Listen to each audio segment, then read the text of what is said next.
ونقول بسم الله. تعالوا أحكي لكم عن أقوى سيارة بالعالم، إنها تويوتا هايلوكس. في 2021 كنت أشتغل بشركة جاكور لاند روفر العراق، وكان شغلي على استلام السيارات من البصرة والعناية بها ومتابعتها إلى أن تصل للزبون. وكانت الشركة مخصصة لنا سيارة تويوتا هايلوكس 4x4 موديل 2015 بالمحرك المشهور 2700 أو 2.7 لتر، وكنا نطارد بها بغداد بصرة بشكل أسبوعي على الأقل. تخيل مرة رجعنا من ميناء الفاو لبغداد خلال 4 ساعات فقط. اي والله، رغم انه السيارة عالية مو ناصية لكنها رزنة بشكل، والعداد ما نزل عن 200 كيلومتر. وكانت السيارة ايضا كلش قوية خلال منعطفات داخل الميناء، وطسات الميناء الكارثية اللي ما ترحم كانت حرفيا زلاطة بهالسيارة. طبعا كل هذا استخدامنا ما يتقارن باستخدام اي مقاول او فلاح عنده شغل ومسويها حرفيا مال كراب. هاي سيارة يستخدمها الكثير من الدول منذ سنوات، فيها قواتها الخاصة والمسلحة. خاف هذا الحكي من يقنعك، اقتنع بالتالي. فريق توب جير اخذ تويوتا هايلوكس موديل ثمانينات غاز وسوى التالي: اولا ضربها بشجرة، ثانيا ضربها بكرة هدم بنايات ووزنها حرفيا اطنان،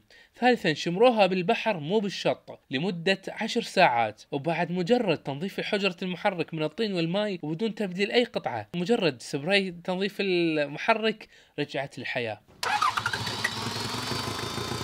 وبعد عدة محاولات صغيرة مثل سياقتها خلال مكتب خشب صغير واسقاط منزل متحرك كرفان عليها وثم احراقها بالنار،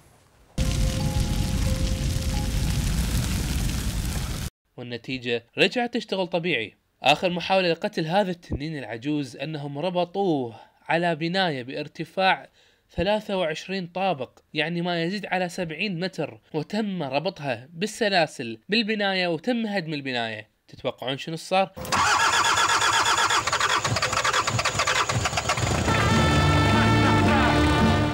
رجعت تشتغل طبيعي، وتم قيادتها إلى داخل الاستوديو وعرضها في متحف البرنامج الخاص، ولا زالت لليوم معروضة في كل حلقات توب جير، دلالة على احترامهم وتقديرهم لهذه السيارة الأسطورية. ليش تروح بعيد؟ تعال يمنا، انظر حولك، راح تشوف هاي السيارة منتشرة بشكل فظيع في كل أنحاء العراق، من الفلاحين والقرى والأرياف إلى الجيش والشرطة والقوات المسلحة. هاي السيارة حرفيا أثبتت أنها قادرة على المساعدة في بناء العالم أو المساعدة في تدميره.